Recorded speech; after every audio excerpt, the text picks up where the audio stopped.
Am I the arsehole here for backing out at the last minute because I didn't want to sleep on an air mattress? I, 27 female, and 3 friends made a last-minute plan to go to the mountains this weekend. Our group is a couple. Let's call them Jay, 27 female, and Sam, 32 female, and 2 single friends, me and Alex, 26 male. We actually found a good Airbnb at first. It had 2 bedrooms, one with a king bed and one with 2 single beds. Alex and I were totally fine sharing the second room as long as we had our own bed. But Jay kept saying that she wanted a pool. This is a short 2-day trip and we're staying just one night. I really didn't see why a pool was a big deal. We kept going back and forth trying to decide, and the place got booked by someone else. After that, the only places we could find had just 1 bedroom, a pull-out couch, and an air mattress. Alex is recovering from an injury, so of course he shouldn't be on the air mattress. The couple immediately said they wanted the bedroom, but they're not offering to pay more for it, so that leaves me with the air mattress. Jay and Sam both don't have a driver's license, and Alex can't drive right now because of his injury, so I'm the only one who can drive us there and back. On top of that, I'm also the only one who has to work on Monday.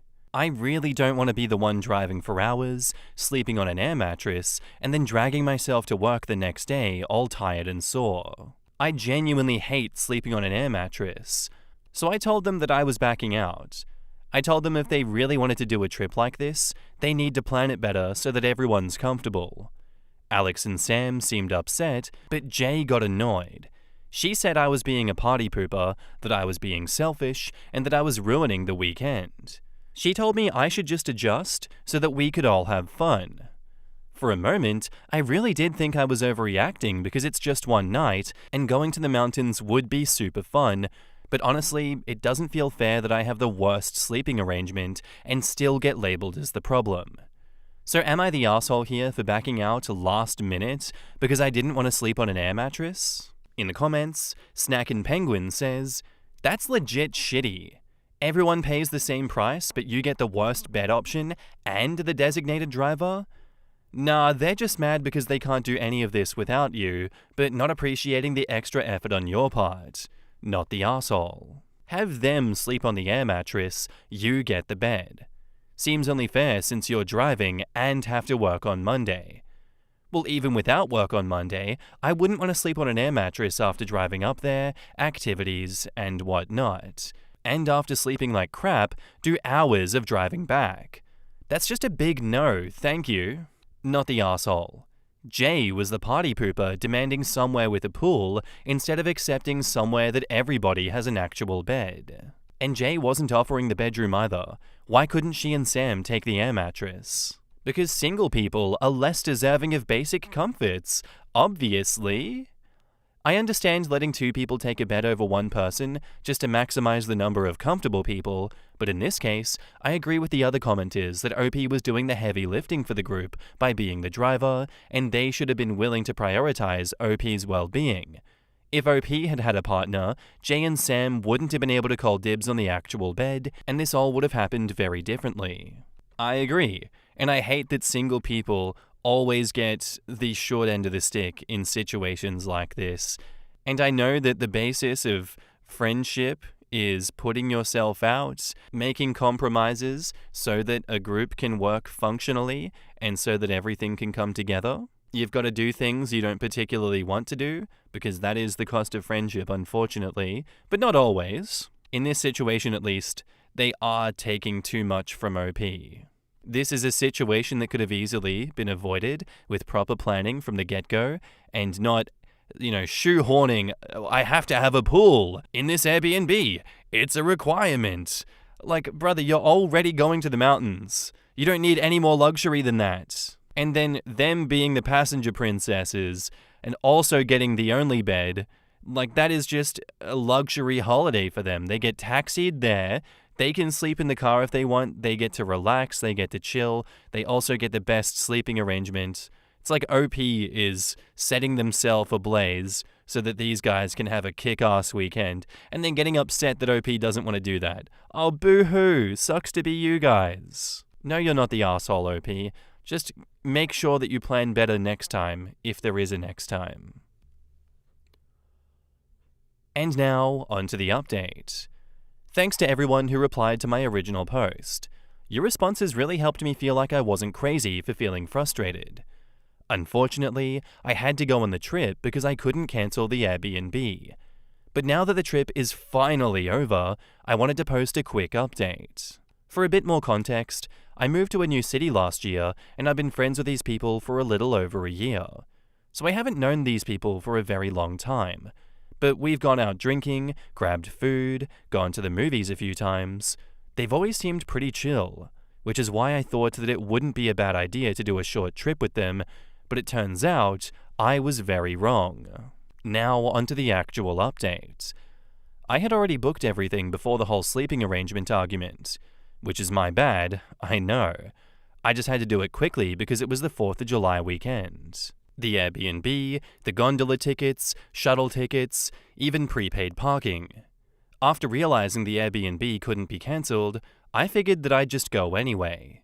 I even messaged the host to ask if she could help us with another mattress or something, and she said the pull-out couch would be big enough for 2 people and just looked small in the photos. At that point, Sam and Jay still wouldn't budge. So I told myself that I'd just suck it up and deal with it for one night. We were supposed to leave early Saturday morning. They were supposed to show up at my place by 5:30 a.m. so we could leave by 6. All of them only reached my place at around 7:15 to 7:30, so we ended up starting the drive late. We only got to the town at around 1 p.m. and then took 2 hours to eat lunch, and because of that, we missed our shuttle to the gondola. When I suggested that we just do a short hike instead, they said they were too tired and just wanted to get drinks at the local bar. Since I refused to drive them to the bar, they got it delivered, and they stayed up drinking on the couch, aka my bed for the night, and didn't let me sleep until 2 a.m. They got absolutely wasted and told me they weren't going to the lake the next morning, and they passed out on the couch/floor. I did get the bed, but at what cost? I woke up at around 7 a.m. to cancel our shuttle tickets and start cleaning up the Airbnb before our 11 a.m. checkout. They didn't wake up until 10:30, and I had to beg them to get dressed so that we could check out on time. I was so done at this point. So I drove them all back to Alex's place and went home. So, we did absolutely nothing on the trip except take a 16-minute gondola ride up and down a mountain. No one has paid me back for anything, not the Airbnb, not for the gas, not even for the tickets. You are all right. I was just the driver and just someone who helped make their trip cheaper. I don't think I'm going to be hanging out with these people anymore. I'll wait to get my money back, if I ever do, and then I'm done.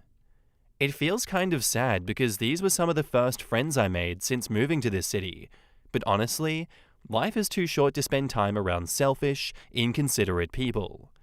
Deep down, I already knew that this trip would be a mess, but I had to learn it the hard way, I guess.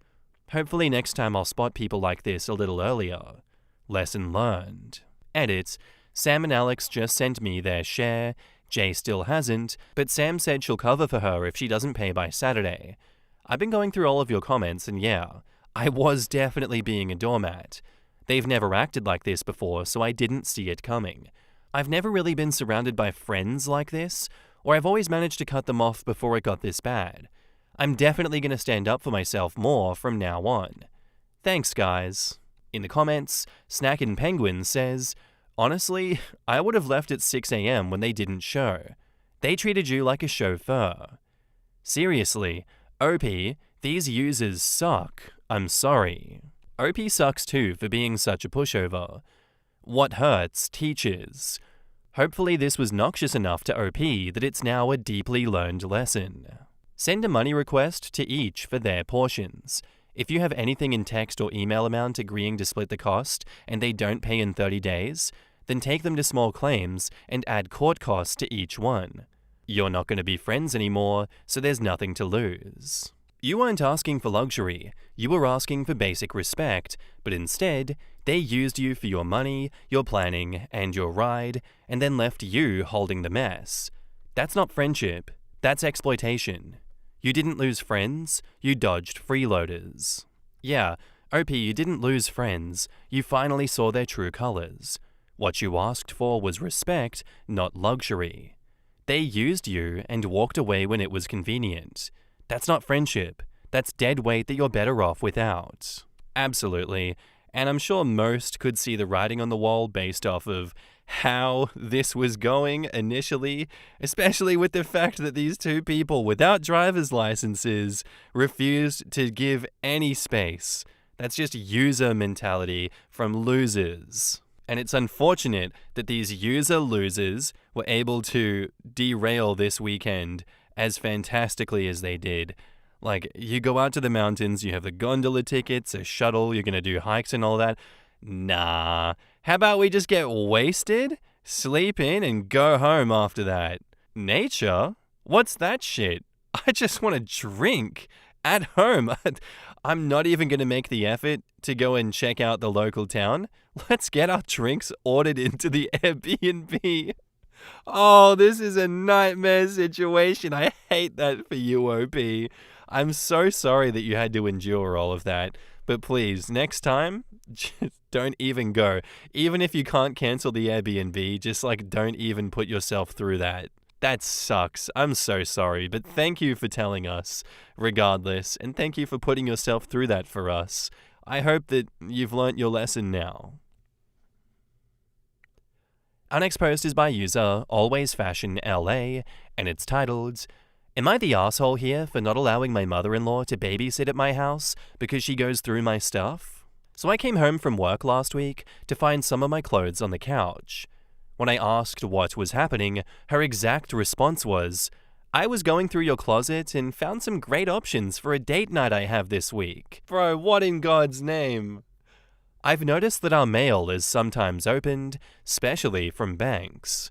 We both have asked her not to touch our private things.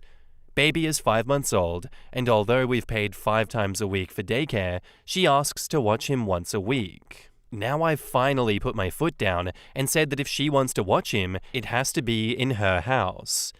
She is so mad at me, and apparently I'm entitled and don't appreciate how much she is helping us when she babysits.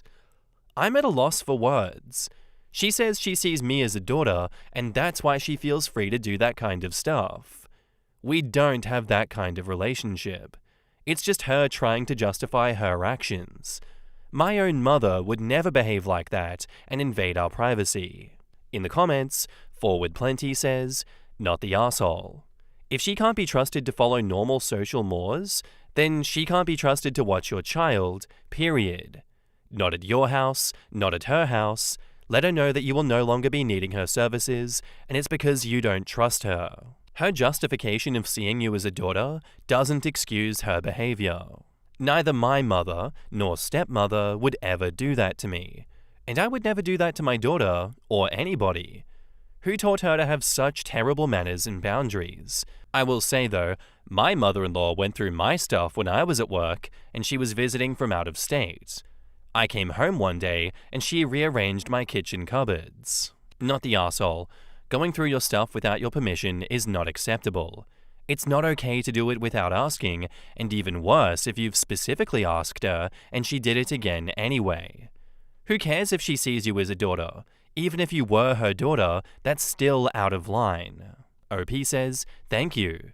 It's so crazy sometimes. I feel like I must have imagined it all." Not the arsehole. Yeah, this screams of crossing all kinds of lines.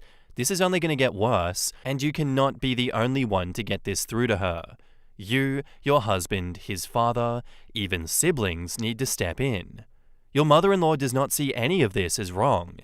She needs to be told from several points of view that what she is doing is violating all kinds of privacy. Your child's life will be invaded, if not already. You need to settle boundaries now before she creates her own. OP replies, "Thank you. That's one of the issues. She's making me out to be the bad one. I don't want to have conflict in the family, but also don't think that I have to put up with her behavior. This is all so nuts to me." Yeah, she shouldn't be making you out to be the bad one, but welcome to Manipulative Dickheads 101. They will do anything to cure their boredom, and that involves tearing their own family apart for their own amusement. I truly believe that is at least part of it. She enjoys the chaos that she is causing here, 100%. This is intentional, and this is messed up. I support the idea of getting the entire family around this, and as a collective, pressuring her to drop this shit.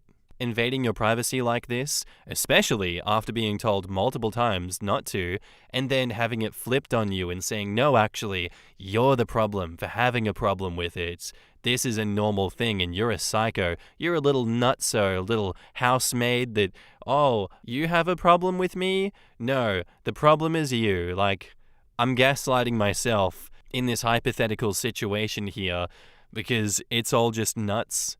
And someone needs to put her in her place. Not the asshole at all, OP. And now, on to the update.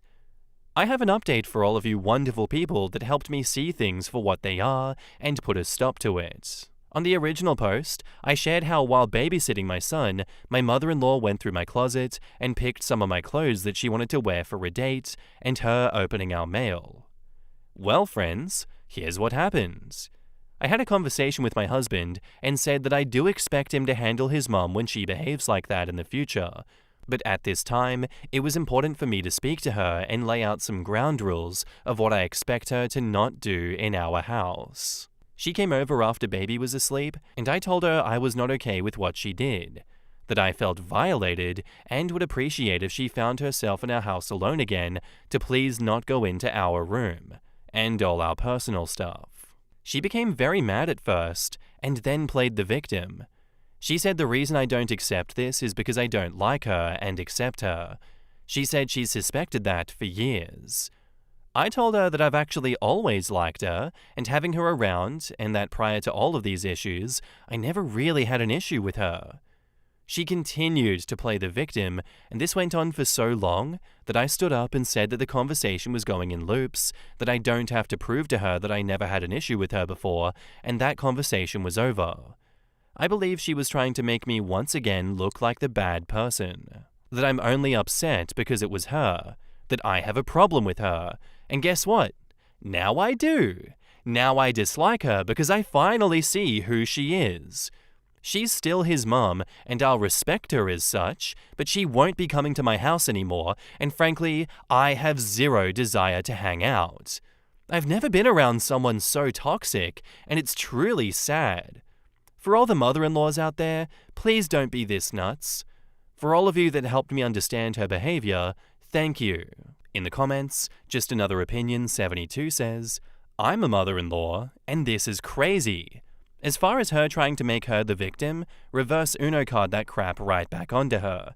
Tell her that you're so sad because you felt so close to her, and it hurts to feel so violated by someone that means so much to you. That when she does this, you can't help but feel like she's announcing to you and your husband, and to everyone, how little she thinks of your home, belongings, and ability to handle your responsibilities. That if it was anyone but you, she wouldn't be doing this. Okay, probably not the healthiest way to respond, but you can imagine doing it and seeing the look on her face. I admit, I've arranged things at my son and daughter-in-law's house, with their permission, helping them unpack after they moved across several states with a newborn and toddler, and all of it has been, is it okay if I ... and with a clear understanding that they can say no with no hard feelings. And unless they asked, it was never personal items like clothes and stuff. It was like, do you care if I unpack the kitchen? Any particular place you want stuff to go? Or do you just want me to put it where I think makes sense, and you can move it later?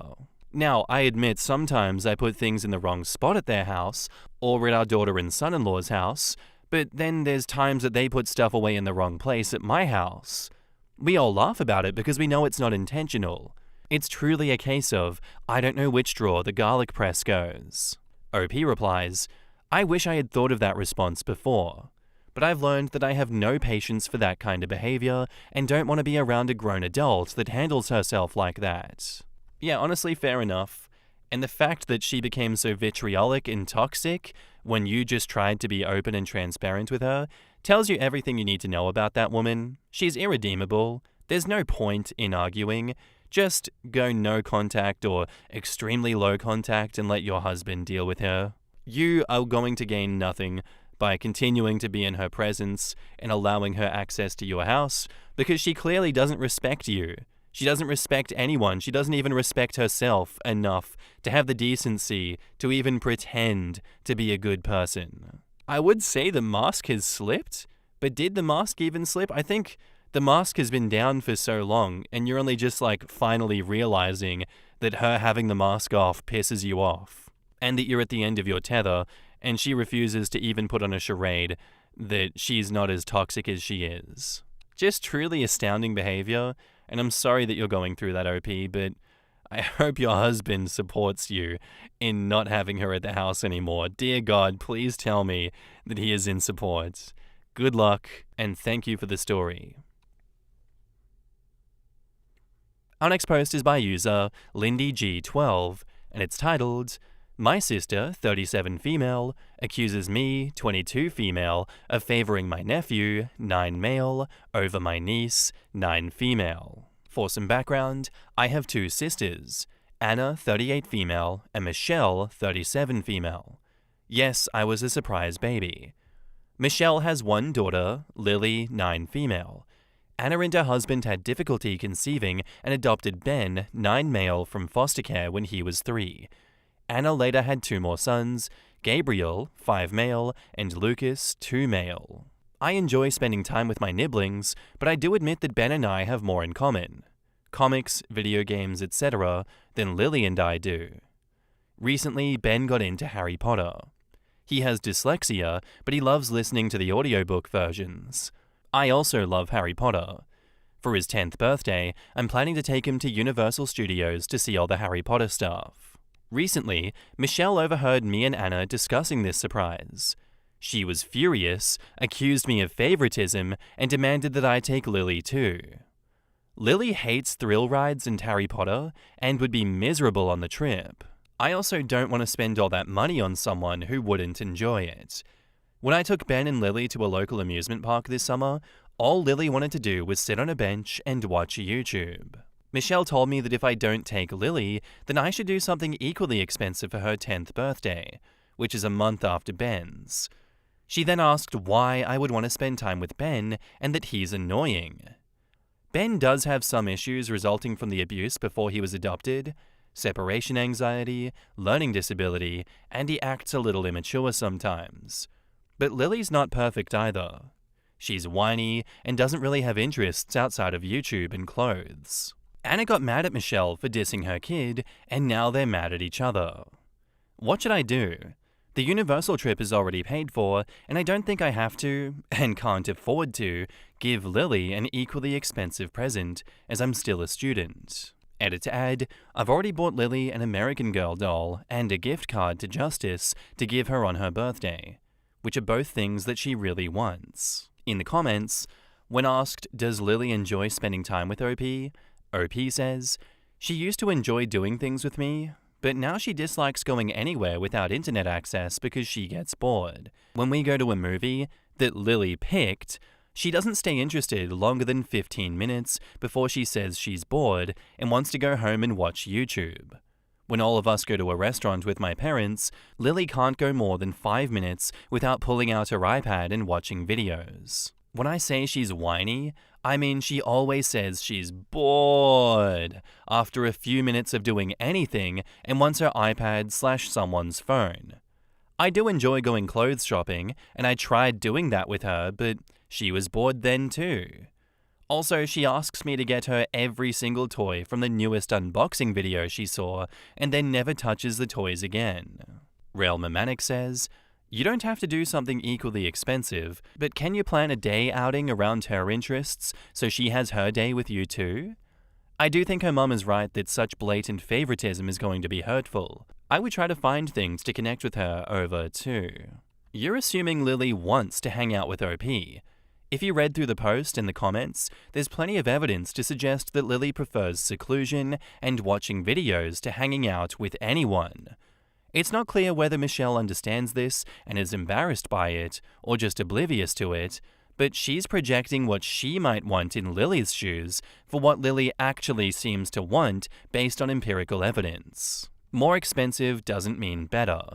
It wouldn't be equal to take them both to Harry Potter World, which would be giving Ben something that he would love and Lily something that she wouldn't enjoy. You can, if you want, you don't have to, express that you'd love to bond with Lily more, with things that she might enjoy more. When you give her the gift card, take her shopping, watch YouTube videos with her, maybe like a girls' day manicure. But for the most part, I would just ignore your sister. Tell her I want to go to Harry Potter World and found someone who loves the books to go with me. Back up to the post, there's an update. Michelle sent me a text asking me if I'd decided what I was doing about the birthday gifts. I texted her back that I don't think Lily would enjoy the trip and explained about what happened at the local park. Michelle answered, "Why is everyone on Lily's case about YouTube? All kids enjoy electronics. First Miss S, and now you." Ms. S is Lily's teacher. This makes me think that this has become an issue at school. Michelle added, "I don't know why you enjoy Ben more than Lily. After all, you're both girls and she's your only niece." The projection is strong with this one. Bro, you replaced parenting with an iPad. That is very obvious, Michelle. Why did you outsource parenting to the almighty algorithm within the YouTube Kids app or just YouTube itself on the iPad? That is the number one issue here. She is being a neglectful parent by doing that, I think. That's my true view. Fight me if you want on that, I don't care. That's terrible parenting. The fact that the teacher is bringing it up as well just makes it even more clear. This is not an OP issue, forcing a student to shell out money for your kids, to have things be fair and equal. No, this is Michelle taking out her frustrations that Lily isn't able to connect with anyone, not able to connect with OP on a proper functional level, and that she's not being a functional human being at all, and saying that this is somehow OP's fault, that OP can't find a reasonable middle ground that Lily can happily exist on. All the while, no one is asking what Lily wants. Michelle refuses to accept the fact that Lily is not okay, and maybe Lily needs some restrictions on her technology access and some probably therapy to help unwind the damage that her terrible parenting has done. Jesus, she can't sit through a movie that she chose for 15 minutes before being like, this is boring. Why don't they play the movie on 1.5x speed? You know what? Play it on 2x speed while I'm also on the tablet. God, don't they make these things more addictive and exciting? What are you weirdo humans doing sitting through a movie at 1x speed? God, I'm bored. Oh my God. I hate Michelle for doing that. And I hate Michelle for being like, oh, first the teacher and now you. Oh my God, bruh. Not the asshole OP. What's wrong with these people? And now, onto the update. So a lot of stuff went down yesterday. My parents took all 4 grandkids to a trampoline place, so Anna and Michelle and their husbands were over to pick them up and stay for dinner. After dinner, Anna announced that she's pregnant. I guess because of being over 35, she got this test called an NIPT, and now she knows the baby's gender, even though she's only 12 weeks. It's a girl. Anna wasn't supposed to be able to have any kids, so we were all happy for her. Except Michelle. Oh, color me surprised, bro. Michelle has a problem? Dude, no way. I'm shocked. Once the dads took the kids downstairs to play in the playroom that my parents have set up there, Michelle went off. She said Anna went and took the only thing she has left being best at, having the only granddaughter. Jesus Christ, Michelle, get over yourself. I was going to leave because I don't like being around when my sisters fight, but then Michelle brought up the Universal trip and Ben. She said that she knows that it's wrong, but after Anna took having the oldest grandkid from her, she was at least happy that her kid had nothing wrong with her. What is bro saying? Especially in the beginning, where Ben had a lot more issues and was really behind. He could barely talk when he was adopted. But now, Lily's teacher and other people, her friends' parents, are noticing that Lily might have attention problems. Apparently, the whole trip thing was just one thing too many. Even though she admitted that there's no reason for it, and my parents have always treated us the same, Michelle said that she's always felt competitive and second best to Anna. Now even I seem to like Anna's kid better. Anna was kind of shocked at all this. She did get a little mad when Michelle was talking about how Lily was better than Ben, but they ended up crying and hugging each other. I told Michelle that I would return the American Girl doll and take a trip to the AG store, which is within reasonable driving distance of us, and let Lily pick it out herself. Michelle said that she and her husband will start the process of getting Lily evaluated. In the comments, Captain Marvel says, "Parents really need to let their kids be bored. It encourages creativity and engages the brain. It also teaches them patience and helps with emotional regulation. I understand Lily may also have additional attention disorders, but giving her a phone or iPad will not be beneficial. If Lily has ADHD, allowing her unfettered access to YouTube is one of the worst things Michelle could do. Short-form video content is like heroin to a dopamine-starved brain. Even without an attention disorder, a kid that age should be building up her capacity to focus and emotional regulation, not mainlining 5-minute crafts." Exactly. My oldest has ADHD, but we banned YouTube long before she was diagnosed. It had the worst effects on her and her sister's behavior. They couldn't watch any normal-length shows, turning it off led to huge meltdowns, and it's all they ever wanted to do.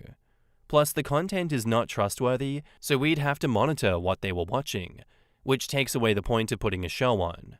We have several friends with neurotypical kids who've had the same experience as well.